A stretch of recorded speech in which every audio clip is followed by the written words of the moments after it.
Gospel according to John, chapter 10, beginning at verse 11. Praise and glory to God. I am the good shepherd, who is willing to die for the sheep. When the hired man, who is not a shepherd and does not own the sheep, sees a wolf coming, he leaves the sheep and runs away, because he's only a hired man. And so the wolf snatches the sheep and scatters them. The hired man runs away because he's only a hired man and does not care about the sheep. I am the good shepherd. As the Father knows me and I know the Father, in the same way I know my sheep and they know me. And I'm willing to die for them. There are other sheep which belong to me that are not in the sheepfold. I must bring them too. They will listen to my voice, and they will become one flock with one shepherd. The Father loves me because I'm willing to give up my life, in order that I may receive it back again. No one takes my life away from me. I give it up of my own free will. I have the right to give it up, and I have the right to take it back. This is what my Father has commanded me to do. This is the Gospel of Christ. Please be seated. Yes, it's Good Shepherd Sunday. And we're looking about the abundant life. Does my life matter? Do I make a difference? And if so, how? I suspect we all struggle with these questions, or questions like them. I'm pretty sure that at some level they're always with us. And we don't just want someone else to say yes. We want to be able to say yes for ourselves. I think that's part of the reason for our busyness. We're trying to show that our life does matter and that we make a difference. It's often the unstated, maybe even the unknown reason why, especially when we're young and developing our careers, that we work so hard. We've got to prove ourselves. We've got to acquire. We've got to achieve. Because we want to make sure that people know, and more importantly that we know, that our life matters and makes a difference. And we've probably now all had times when we look back on our life and we ask ourselves what we've done and whether we've made a difference in this world. I don't know how many times I've been at work and I've heard someone say,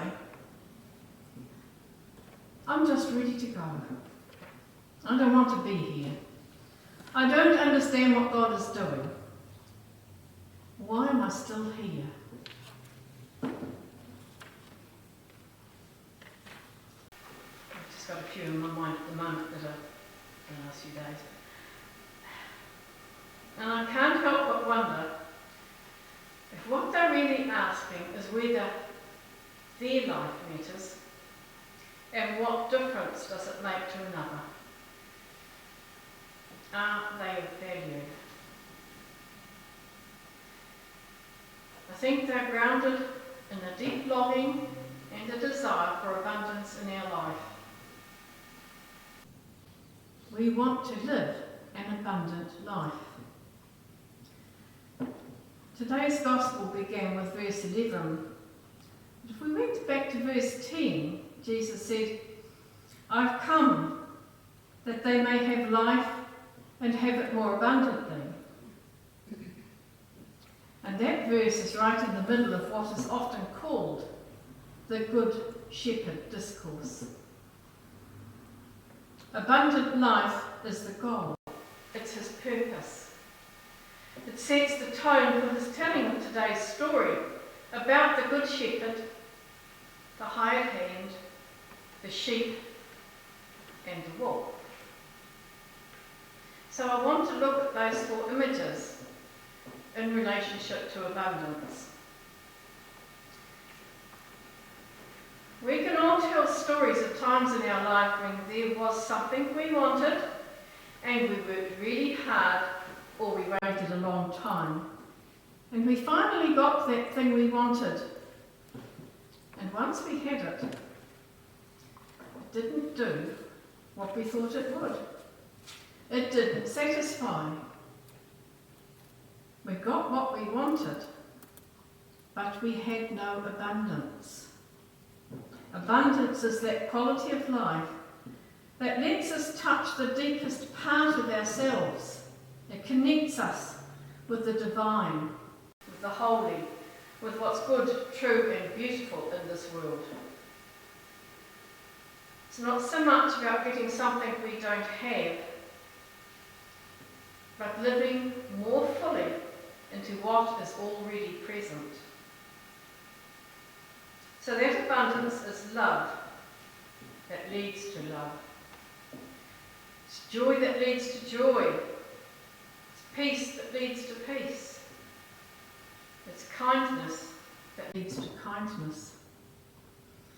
Stepping more deeply and more fully into our own life and into the life of another. It never adds to the pain of the world. Abundance is Jesus' way of being in this world. It is the presence of God lived through your life and my life. When you hear about the Good Shepherd, who do you think of? Jesus. Yes. But it could be more than Jesus. Could you be the Good Shepherd? Could I be the Good Shepherd? Who have been the Good Shepherds in your life? And I don't ask that question to take away from Jesus, but to expand, enlarge and extend his presence. You've all heard it said that we are his hands, his feet, his presence on this earth. Think about what the 23rd Psalm says about the shepherd. What does the shepherd do? The shepherd leads and guides, revives, protects, companions, nourishes and feeds. So who has fed and nourished your soul? Have you ever had someone say just the right thing, or he or she revived your soul when you just couldn't do it for yourself? Or how about those times you did those things for someone else? You were the guide, the companion, the good shepherd. I think this happens in all sorts of ways. It happens when we parent. It happens when we love our spouse, when we care for a sick or dying friend, or a parent, or a spouse. It happens when someone shows up and says, "Can I talk to you about my life?" And it happens when we go to someone else and say, "Let me tell you what happened to me. I can't make sense of this." The shepherd, regardless of who it is always leading to abundance, to the green pastures, to the still waters, to the table that is set and the cup that is overflowing. But it's not as if the abundance wasn't already there. It's always been there, right before us. Sometimes we just need someone to help us to find it and to remind us of what really matters most. I'm betting every one of you has shepherded someone else, and that there have been times when someone else has shepherded you. So what about the sheep? Typically thought to be us. Jesus is the good shepherd. He leads, we follow. That's right. So what if the sheep are the things that really matter? The things entrusted to us and that we entrust to each other. Think about sheep as your parenting or your grandparenting, your loving, your friendships, your teaching, your hopes, your dreams, your losses, your relationships, your sorrows, your fears. We've all got them. And we've all entrusted those things into the hands and the life of another. And there's something about sheep that's abundant. It's in their vulnerability, their honesty, and the way they hope. It's why they matter, why we care for them. And it's why we receive that entrustment with great respect and honour. The dimension in this story was the hired hand. And Jesus contrasts the good shepherd with the hired hand. Who doesn't own the sheep? And because he doesn't care for them. The sheep are everything to the good shepherd. But for the hired hand, they're just the means, just the income in their wage packet. And if it gets too difficult, too scary, too wolfy, the hired hand takes off and runs away. And probably each one of you could tell a story about a hired hand in your life. Someone who, when you needed him or her most, ran out on you and left you. Now there's another side to that question that's equally, if not more painful. You know it's coming. It asks us to look at our life and the times when we were the hired hand to someone else. And maybe we ran out on her or him when things got tough. Hired hands stay only as long as the wages are good. The hired hand either refuses to see or can't see the abundance that's already there. And the last window we're looking at is the wolf. Where there's a hired hand, there's probably also a wolf. Wolves devour life. They destroy abundance, they carry it off. And wolves come in all sorts of shapes and sizes in our world today. Sometimes it's the wolf of busyness, the wolf of achievement,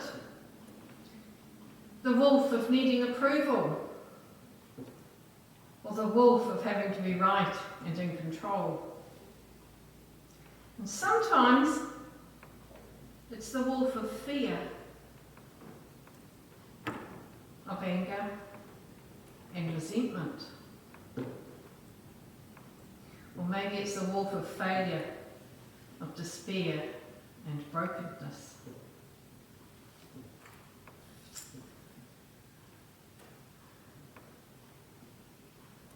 I'm not going to ask you to think about when you might have been in that situation. That's for you to do. In some way, Jesus is taking these four images and using them to paint a picture of abundance in our life. It's easy to see the good shepherd and the sheep as images of abundance. To point to this is what? What about the hired hand and the wolf? That's more difficult, and yet they also point to abundance, but in a different way. They point to what's not there, to what's been lost and carried away. It's not as if the abundance can never be regained again. It's just gotten lost, scattered and forgotten. So what do you see when you look through these windows on your life? Where's the abundance, and what matters about you and your life?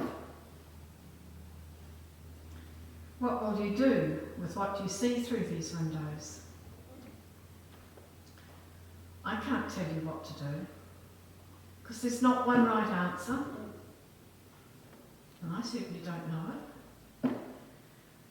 There is only each one of us working it out in our own life. And that becomes even more clear when we step back from today's gospel and see where it sits in the sequence of the other stories.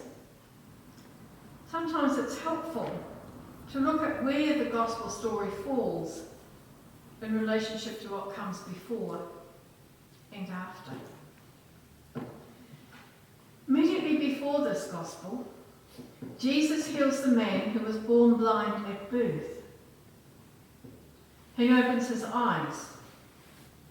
There's a new seeing, new vision, new insight. And then Jesus tells the Good Shepherd story. While our eyes are opened.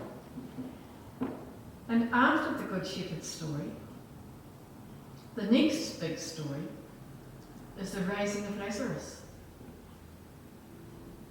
So do you see what's happening? Restored sight, the Good Shepherd, and new life. Jesus is saying that we've got to open our eyes. We've got to see. We've got to take a look at these images in order to step through them to the new life that he's bringing us, the abundant life he's offering us. Every one of us could tell a story that connects to this gospel. And it will be easy to divide it into the good characters and the bad characters. But let's not do that. Let's just hear this story as information about our lives without making a judgment or a conclusion, but simply as an opening to the abundant life. I have come, Jesus says, that they may have life and have it more abundantly. It's his starting point and it's his goal. Abundant life is Jesus' promise to each of us. Lord, may we find that with you. Amen.